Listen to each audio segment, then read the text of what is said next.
বিএনপির acting chairman জনাব তারেক রহমানের বাংলাদেশে আসার ব্যাপারে কোনো রকম আইনগত বাধা আছে বলে আমার জানা নাই।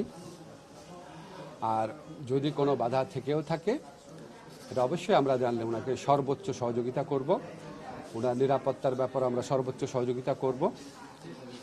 আর আমার মনে হয় যে আমি নিজে বিশ্বাস করি কোনটা উপযুক্ত সময় এটা সবচেয়ে ভালোভাবে নির্ধারণের ক্ষমতা ওনার রয়েছে। উনি যেটা উপযুক্ত সময় সেই সময় দেশে আসবেন বলে আমি বিশ্বাস করি। আর সেকেন্ড একটা কথা হচ্ছে যে ধরেন আমাদের অনেকে ধরনের মন্তব্য করে থাকি যে উনি কেন আসছেন না, এই সমস্ত প্রশ্ন তুলি। আমার কাছে এই সমস্ত প্রশ্ন তোলা খুব অরুচিকর মনে হয়। এটা মা ছেলের সম্পর্ক, এখানে কোনো বেগম খালেদা জিয়ার কোনো ইনস্ট্রাকশন আছে কিনা, আইনগত বাধা আছে বলে আমার জানা নাই।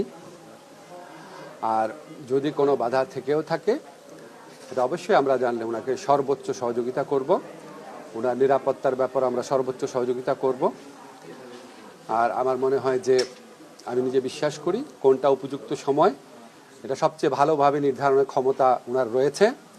উনি যেটা উপযুক্ত সময় সেই সময় দেশে আসবেন বলে আমি বিশ্বাস করি। আর সেকেন্ড একটা কথা হচ্ছে যে ধরেন আমাদের অনেকে ধরনের মন্তব্য করে থাকি যে উনি কেন আসছেন না, এই সমস্ত প্রশ্ন তুলি। আমার কাছে এই সমস্ত প্রশ্ন তোলা খুব অরুচিকর মনে হয়।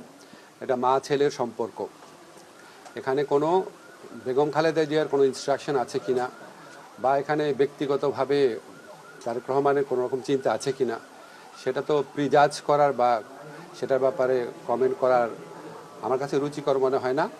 আমাদের বুঝতে হবে এটা মা ছেলের সম্পর্ক, সবচেয়ে ভালো ওনারাই বুঝেন কখন আসতে হবে, ঠিক এক্স্যাক্টলি কখন কোন পদক্ষেপ নিতে হবে।